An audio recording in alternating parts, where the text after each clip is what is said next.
Hello everyone, and thanks very much for tuning in again. This is webinar 11 already of my 15-part series.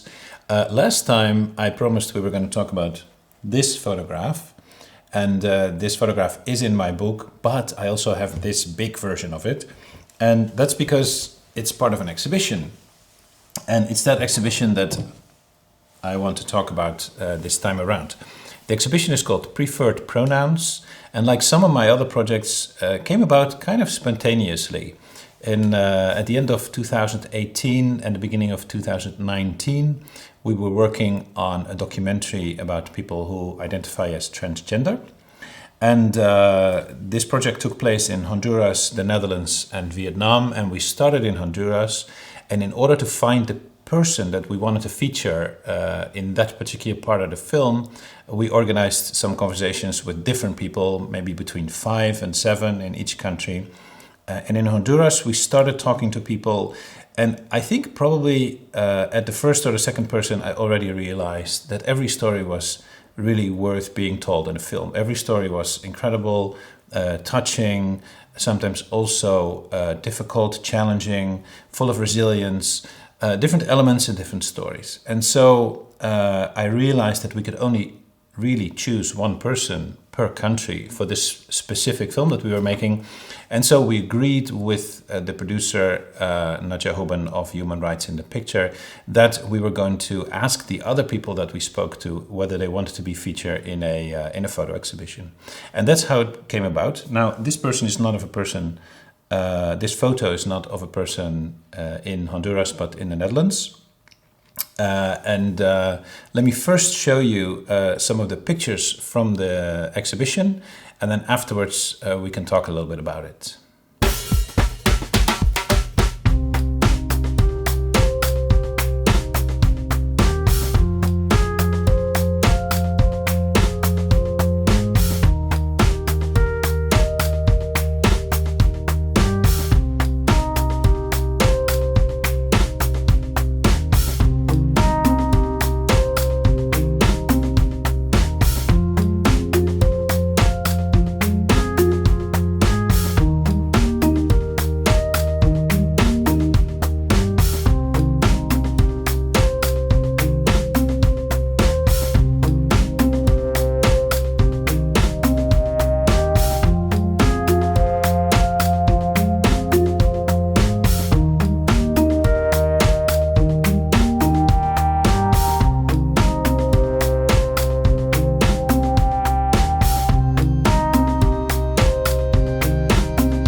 Hi all, my name is Noah. I'm one of the very lucky people who got photographed by Koen for his book. This photograph shown is actually one of my favorite photographs ever taken of me. It was last year. It was about 4 days after a very important surgery. It was my top surgery, which means I had my breast removed.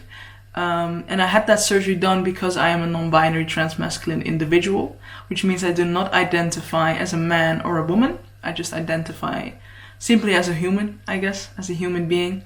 I put the words transmasculine in there because I was kind of partly in transition to a more masculine body by removing my breast. And I'm very thankful for this photo because it was just taken in such a happy time, and every time I look at this photo I just remember feeling all of those happy and glowy feelings, and I just really love feeling those feelings. So thank you, Koen, for inviting me to your webinar series and for putting me in your most amazing, beautiful book.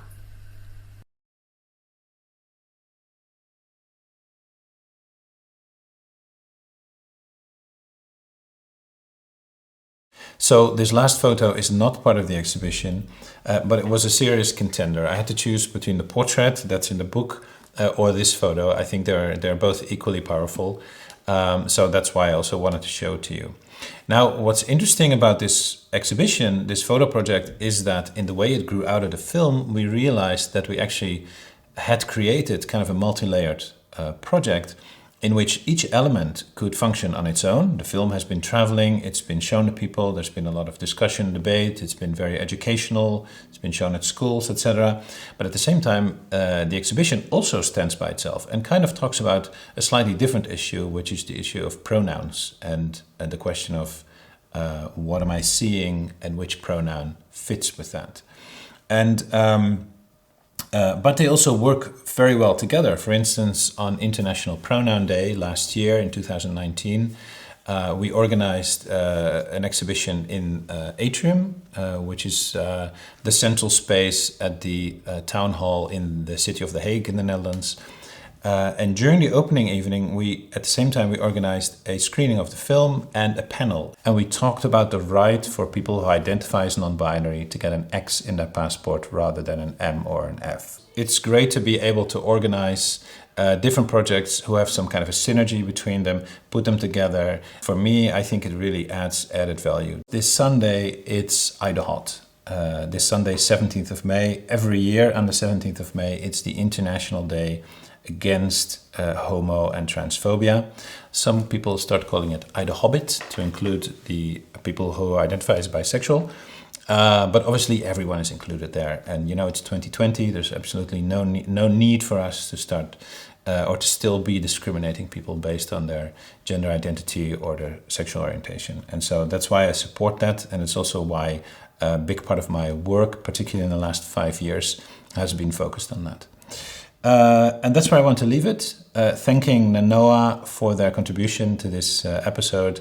And let me show you the photograph for next time. So on Thursday, like I said last week, I'm doing now 2 episodes a week. So it's going to be today, Monday, and then the next one is Thursday, the 14th. Thursday, I want to talk about this photograph, and this person is called Paula. And Paula is from Honduras and has an equally incredible story. So look forward to that. Thanks very much for watching again. Like I said, if you don't own the book and you want a copy, you can get it at whyiCryOnAirplanes.com. And that's where you can also see the other webinars if you miss some of them. And I'm also putting on the screen right now a discount code which you can use to get a discount for your copy, just as a thank you for having watched this webinar. So thanks very much, and I look forward to seeing you on Thursday, the 14th of May.